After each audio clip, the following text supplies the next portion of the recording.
In a major economic milestone, India is poised to become the world's fourth largest economy in 2025.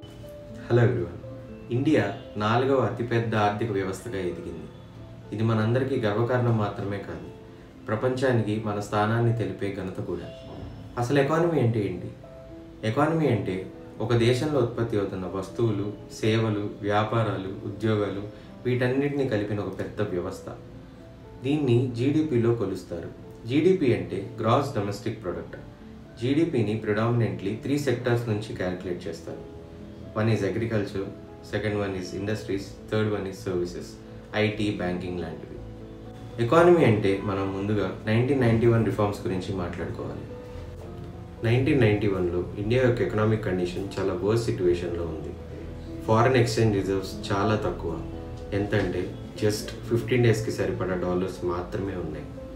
Inflation పెరిగింది, గవర్నమెంట్కి debt కూడా. Petrol, gold, essential commodities ఇలా ఏది import చేసుకోలేని పరిస్థితి.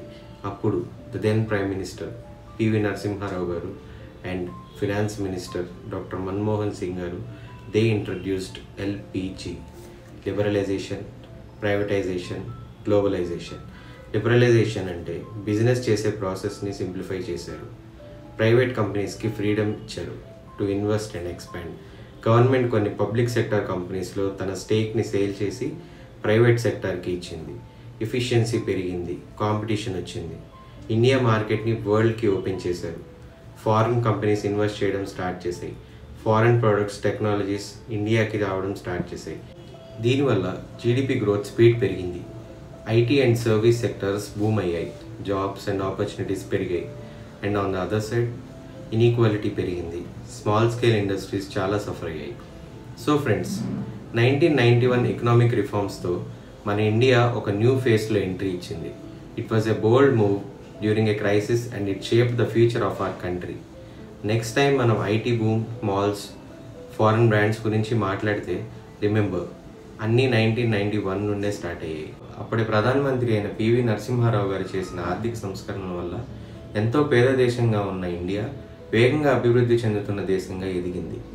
Digital India, make in India, startup India, UPI వంటి programmes దేశ ఆర్థిక వ్యవస్థని మరింత బలోపేతం చేశాయి.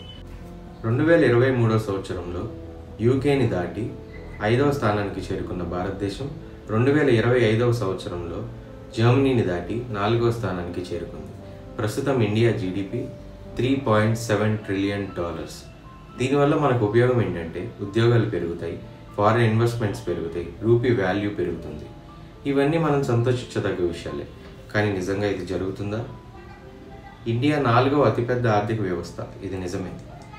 కానీ ఇండియా వేరే సెక్టార్స్లో ఏ ర్యాంకింగ్లో ఉందో చూద్దామా? గ్లోబల్ టెర్రరిజం ఇండెక్స్లో 14వ స్థానం, ఫారెన్ ఇన్వెస్ట్మెంట్స్లో 15వ స్థానం, గ్లోబల్ ఇన్నోవేషన్ ఇండెక్స్లో 39వ స్థానం, ఈజ్ ఆఫ్ డూయింగ్ బిజినెస్లో 63వ స్థానం, కరప్షన్లో 93వ స్థానం, గ్లోబల్ హంగర్ ఇండెక్స్లో 111వ స్థానం, గ్లోబల్ పీస్ ఇండెక్స్లో 116వ స్థానం, వరల్డ్ హ్యాపీనెస్ ఇండెక్స్లో 126వ స్థానం, గ్లోబల్ జెండర్ గ్యాప్లో 131వ స్థానం, హ్యూమన్ డెవలప్మెంట్లో 134వ స్థానం, ఎన్వైర్మెంటల్ పర్ఫార్మెన్స్ ఇండెక్స్లో 176వ స్థానంలో ఉంది మన భారతదేశం.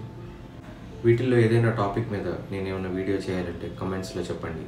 మన దేశం యువశక్తితో నిండి ఉంది, కానీ అన్ఎంప్లాయ్మెంట్, కరప్షన్, వ్యవస్థల్లోని లోపాలు మన దేశాన్ని వెనక్కి లాగుతూనే ఉన్నాయి.